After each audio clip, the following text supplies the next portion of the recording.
it's your girl Carrie. I'm back and with a new guest. Look at me, pat on the back for me. Because before your girl wasn't consistent. But we're gonna leave that in 2022.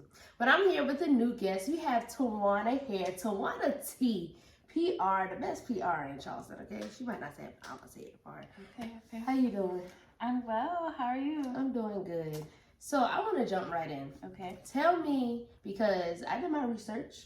You have a theater background. Yes. How do you go from theater to PR and marketing? Tell me where it started. I want to know everything. Okay. So you want to know the T on T. You want to know the T on T. Okay. So the theater background is dated back to me being as early as like 10, 11 years old. Okay. You probably know I went to Performing Arts High School, Charleston County School of the Arts, and then from there everything matriculated, and I got a performing arts scholarship to Tennessee State University. Mm-hmm. The #1 HBCU. The Tennessee State. Yes, I got the blue on for go big blue. But anyways, I went to TSU on a theater scholarship. On a theater scholarship, I was amongst a lot of professionals who've been on Broadway, who've done this every day professionally. Most of my professors served as adjunct professors or even contract to be working with the Performing Arts Center here at Tennessee State. And it was work. When I say it was work, it was real work. And so my love for theater kind of changed, but I always enjoyed writing.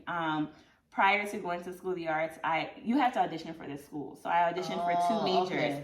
Okay. So from 5th grade to 6th grade, I auditioned to be a creative writer or going to theater.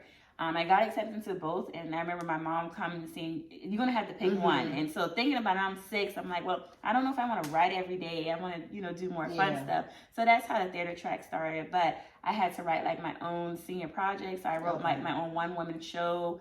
Yes, it was called A Cell Full of Memories, and it was like, it covered 4 decades about Black women who'd been in prison for various reasons. So one time would have been like in the 60s during the death of Martin Luther King. So it was like being in a jail cell, hearing the news about his death, but it was different times. And this is how funny it was, because now The Last Girl was like early 2000s, right? And so I ain't gonna tell my age, but early 2000s, 50 Cent came out with, he was first introduced, and it's like Party in a Club song. Okay. And I remember getting on stage coming out to that song, because that was a hot song during then. So you can find out whether that song was released to make it correlate.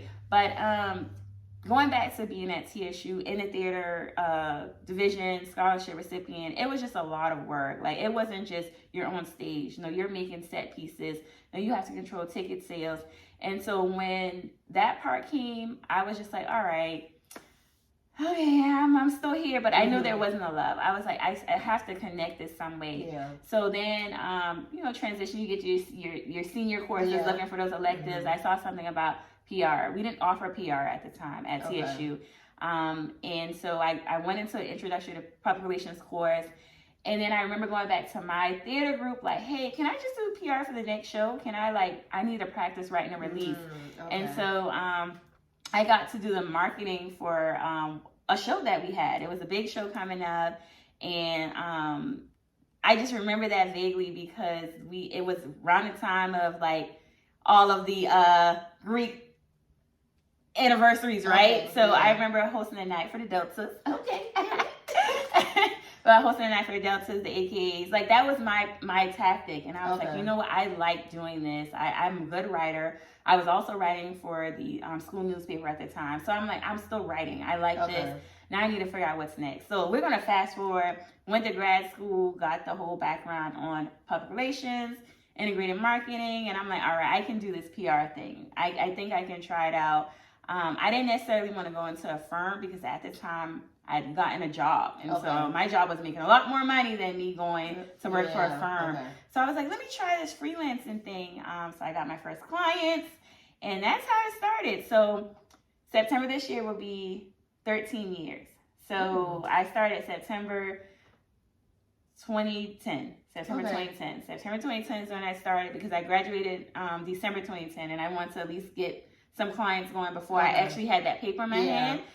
So that's how I started. So I got like 2 more years left in the game. So I'm trying to drop all the gems I can in the next 2 years. I'm going to pass some gems on to you and whoever else. But I really want to bow out gracefully in 2015. Why though?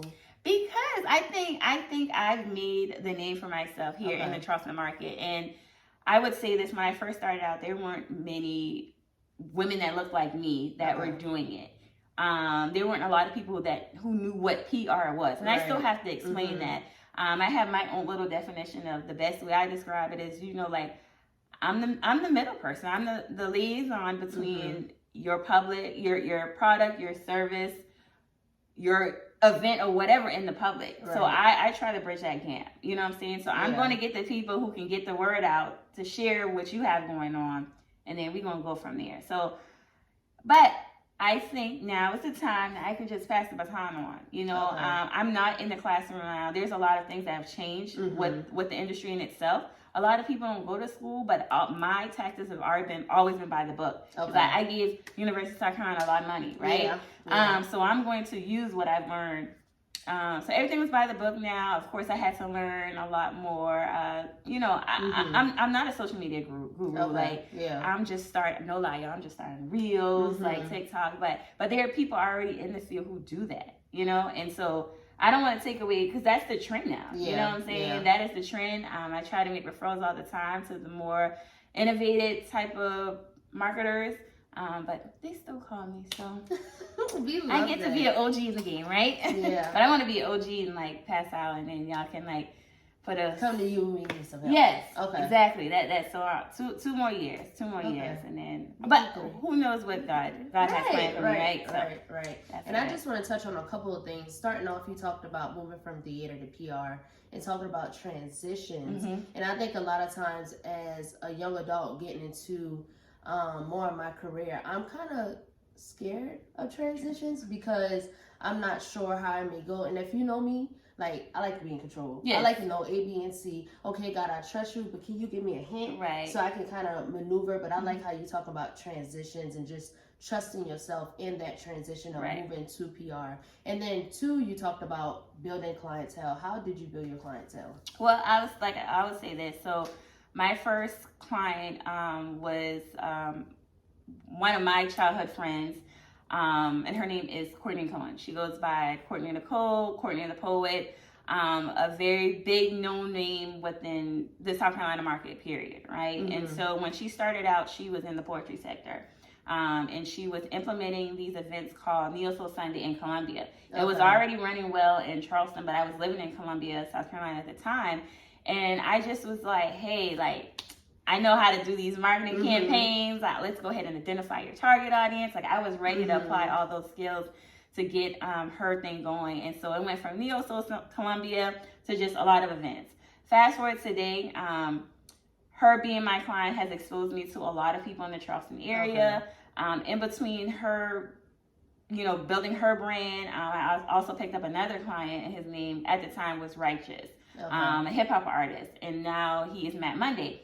So working with him is how I became the hip hop publicist. Okay. So that's how the TawanaTee, the hip hop publicist, was born, because I was only doing shows like Music Farm. And the unique thing with working with him is that I'm working with a rapper, right? As a rapper, we're Black. I'm a Black woman, but we began getting into spaces downtown Charleston where they had not seen any local artists on their stages unless it was paid productions. You see what I'm saying? And so from there, the doors open, started meeting a lot of people.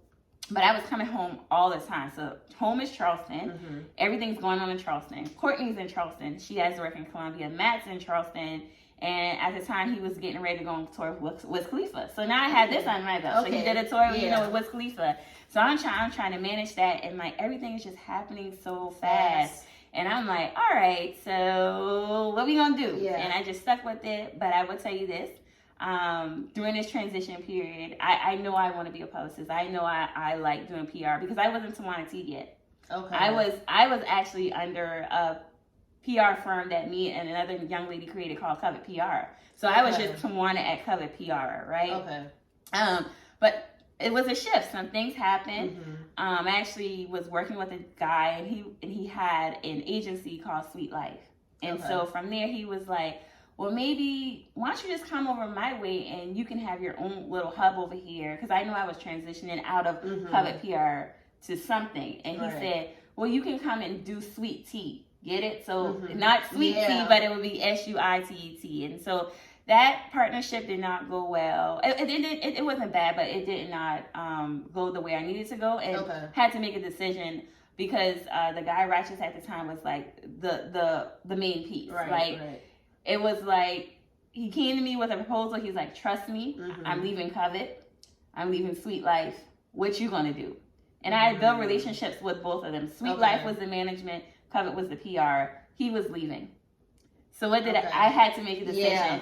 I knew by making this decision, I would have lost a friendship because I had built a friendship with this young lady. It probably would have been a business move as this man was trying to offer me something under his agency. And I had to, that was a tough decision to make, you know what I'm saying? But he was like, some things are coming up, but I want you to stick with this with me, you know, like ride this out with me. And I was just like, let's do it. And from there, everybody calls me T outside of like family and stuff. So then, but I was like, okay, T. I can't say how Tawana, the name, brand name was birthed, but it was the brand name, and it stuck with me. So I'm TawanaTee. That's how that happened. But I stuck with him. That's how I got the clientele. A lot of artists now are like, how can I get to where Matt Monday is? How can I get to where Courtney is? Even to this day, people try to reference the things they did almost a decade ago, you know? And I'm like, hold on now, because everyone's journey is different. And while I may use those tactics, all those tactics won't work for the same client. So I just always ask people to trust the process. Like, I know that's cliche, but you have to, regardless of what you're doing. So I can't say, well, although I will say Charleston City Paper picked up Matt Monday's album release, they might not pick up yours, but that's not saying you will never get publication in their paper. We can find other ways to promote your brand. And so when people do come to me and say they want to be my client, they usually are basing off my success pattern, which they should. I want them to see my resume, but they just need to know I can't assure you the same thing for everybody, like, because y'all will have two different target audiences. You see what I'm saying? So identifying that target is big. And typically when I ask clients, have you identified your target? They're like, well, I don't know who my target is. And so now at this point, in my mind, it should be like, you don't know who your target is. What you call me for? You know? But I can't do that. Like I can, but in some cases, I will still help them try to identify your target. But if you're trying to start anything, you need to know who you're trying to market to. It doesn't matter what it is. If you want to sell a candle, that could be a saturated market. What's so unique about your candle that I need to promote it to make people buy your candle? So that's how it goes. So had them, and then I just got all these clients. Not all these clients, but I've had a good run. I've had a good run as it relates to some clientele, but it really started from them too. So big shout out to Courtney Combs, Courtney the Poet, and Matt Monday. That was the start of the whole TawanaTee era. I love that though. Thank you. And you always, as a PR doing marketing for other people, having clients, you always have they always have a goal for you, what they want. But what is some of your personal goals when going into these spaces? If we go back to the beginning, my personal goal was the brand awareness for myself. I'm saying I'm an entrepreneur, I'm a business owner, but my product is very unique what I'm trying to offer. But how am I going to make my brand message clear for them to want to be like, I need to hire TawanaTee? So it really my personal goal was really getting that brand awareness. Like that was a goal of mine. And what it took was, now that I look back at it, it probably was a lot of L's, because say someone called me and they had like this big concert going on, right? And they want PR. And I was just so anxious to do it. I was just so anxious to get my name out there. I'm like, I'll do everything for free as long as you name me a sponsor, as long as you name me the official publicist for this event. I'll do everything. And not realizing like they got a lot of work out of me. But in the long run, it really turned into like a brand name. I am confident enough to feel that I am a household brand name when it relates to PR and marketing for organizations of color, events of color, like minority spaces. I feel like I'm in a good space here where I can be TawanaTee. Now there are probably a number of people who don't know me, but now we got to look at that target. Now, when I first started, my target was people 18 to 24. I had the College Charleston market on lock because I was working with like DJs at the time, like our dog, like we were doing a lot of events together. And so now someone like that or Natty Heavy, they're even in different spaces, you know what I'm saying? But now that's not my target, you know? I find myself at like some little shows right now, I get a call like, hey, come check this kid out. And I don't know if you've ever seen Brown Sugar. I go watch it. Okay. But they're seeing a Brown Sugar, and it's Tay Diggs and Sanaa Lathan, and like it's like, hey, come check out this kid with me. They're going to this hip hop show. She's like, I gotta work tomorrow. They're going to check this show out, and I feel like that now. Like I'm there, and I'm like, I don't know what he said, but I understood it then, and that's what I'm saying. I only got probably 2 years because the requests I get are for things that are outside of my, not even comfort zone, but maybe that I have not zoned interest into anymore. And that's no fault to them. And I can't say it's because of my age, because there are people much older than me that still work with like real celebrities that talk about whatever, whether in the trap or not. And they may have a whole management team where everybody's 60 plus because they're still tapped into the market. And that's just me. I haven't been as tapped into certain markets. Not saying I'm not, because I still keep my ears to the streets. But some things I feel like just me personally, not in that realm right now. So really going back to my personal goal, what it would be now, because I feel like now I'm trying to transition out. But I need to make sense of these next 2 years. So do I want to stay and get tapped in again? Because I feel if I get tapped in, I'm going to get drugged in, and then I ain't going to be able to leave. But I'm going to be staying a little longer. So I'm trying to find out what my niche is now. I've tried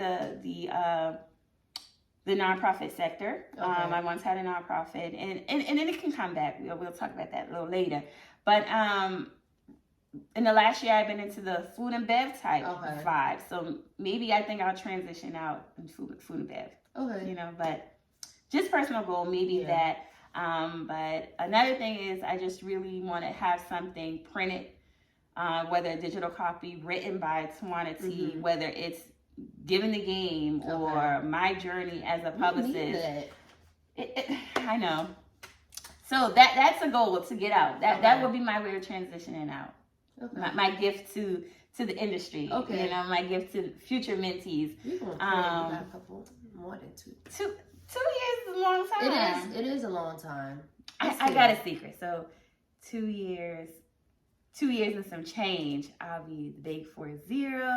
So I need to, you know what I'm saying? I want that new decade of life to be maybe something different.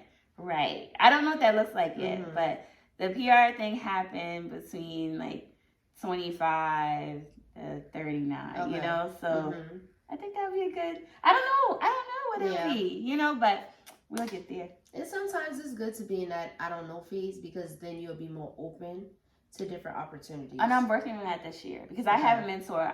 No one's never too old to get a mentor. Like I still have a mentor from the outside of the TawanaTee side to me being a professional career girl at the same time. But I have a mentor, and whenever I say I don't know, she's like, well, what's your answer if you did know? And every time I say I don't know, she's just like, she would not move on to the next thing until I can give an answer. So I don't want to say I don't know. But God has something planned for me, you know. Until we figure it out, I can feel it, I can see it. I don't know what it looks like, but I don't know. Maybe I'll be her assistant, you know. Oh no. Your assistant. Be your assistant. Starting out, and I would sit down with clients, I would always say, have you identified your competition? Because that's what I was told to do from the textbook standpoint. But I'm like, we can't be worrying about them other people. How are we going to market to these people also? So I focused on the competition a lot, but then I realized I don't have no competition, because I really did. There was nobody. So I'm doing all this work trying to get all these people. I'm overworking myself because I'm like, I want everybody to get TawanaTee, get TawanaTee. They got TawanaTee because ain't nobody else out there. And I'm burning myself out. So don't focus on the competition, because that really had me. I felt I needed to be everywhere at everything to make sure everybody knew who I was, because I didn't want anybody else in my playing field. Now I'm like, who else is there? If you're there, call me, because I need to refer other people to you. So Don't worry about the competition. I love all them gems. Yes. Just dropping all the I'm going to gems. give you some more offline. Yes. And I always like to end with a little game. Maybe a little fun, a little lighthearted. All right. So this is going to be this or that. Okay. Pick one and why. Okay. All right. Ready? All right, yes. So we're going to do PR edition too. PR, okay. Working with the artist or planning an event. Now, the first one that comes to mind. I would say now is planning an event. Why? Because I work with a lot of guys, and men, y'all don't listen. So I always have to come on the scene as this, like, I always have to be like the angry black woman. Because if I'm going to give you an assignment, you don't follow your assignment, and now it's like, what is going on? And then complaining. Yes. Complaining, or then just not acting like a baby, okay. you know, because things aren't going their way. And then, or I get this a lot of my male clients, they're like, did I tell you? And so then I'll see stuff on Instagram, and I'm like, where did that come from? Right. But I told you this. I keep receipts of everything. Okay. I said, no, you didn't. So that happens a lot. So because it's a lot of male artists, and being the hip hop publicist standpoint, I'll just plan the event for them now. Let somebody else deal with the headache of keeping them in line. I'll give me the budget. We'll get the event plan. All right. Artist management, I think you just answered this, or brand development. Brand development. Why? Because you can't have good artistry or even be able to manage that person until we identify their brand. Okay. I like to say this a lot. Like this might be my tagline, but I took it from like a textbook or maybe a professor at Carolina. But the brand lives in the heart and minds of the consumer.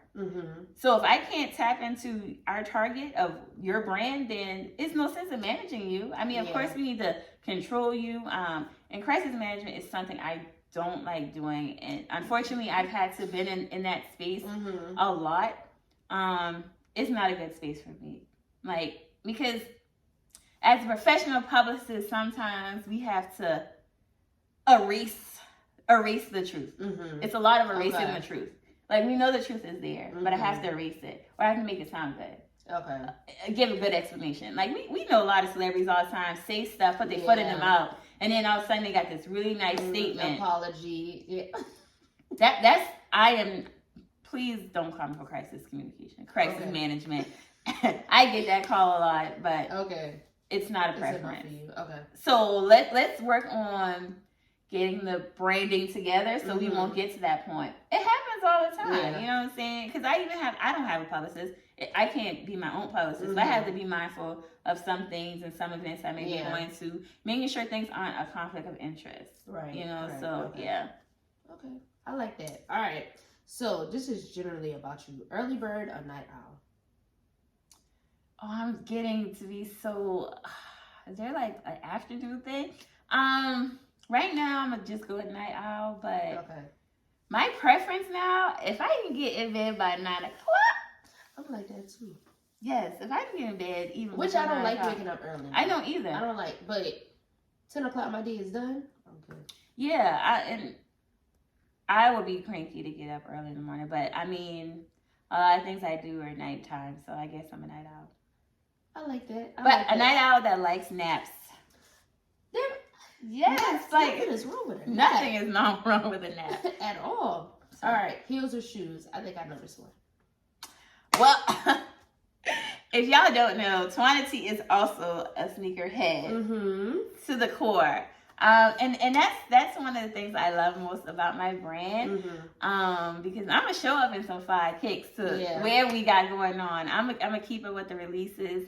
I keep saying I'm retiring, but I have some siblings who just keep bringing me into this whole whatever sneaker vibe. The game has changed, but I'm an OG to the game. I take pride in being an OG to the game. So it's always going to be some sneakers. I'll put a little lip on, a lip and kick, but it's no, I don't have on any today, but definitely some sneakers. I'm going to an event tomorrow and already in my head, like, what kicks I want to put on. But, yes, TawanaTee. TawanaTee is going to have some sneakers on. And some fire ones, too. Yes, definitely fire ones. Just put together now. Yeah. Just put together. No. Yeah, you know, I'm very particular. I ain't just putting them on because it's the Jordan the logo, like OG retro here. But yes, it's definitely gonna be some I love some that. kicks. Well, that's it for me. Thank you all for tuning in to The Cave. Don't forget to like, comment, and subscribe. Do all that. How can they find you? Okay, and I just told you. How can they find you? Okay, Tawana? you can, you know what? This is the time where I should be plugging the other people so they can follow the other people. Okay. But I'm not going to do that. Honestly, you can find me at Tawana Tee PR. TawanaTee PR on Instagram. And what you see on Instagram, you also see on Facebook. And so, I think I'm liking this TikTok thing now and these reels. So maybe I'll move over to the TikTok. But if you put in TawanaTee, I'm going to come up. But also, you can visit TawanaTee.com. 1 N. That's very important. 1 N, not 2. TAWANA. I'm a brander. Don't mess up spelling my name. Okay? So, yeah, but thanks for having me in the cave. Hope you all follow me. And this has been great. All right, y'all. Peace. See you.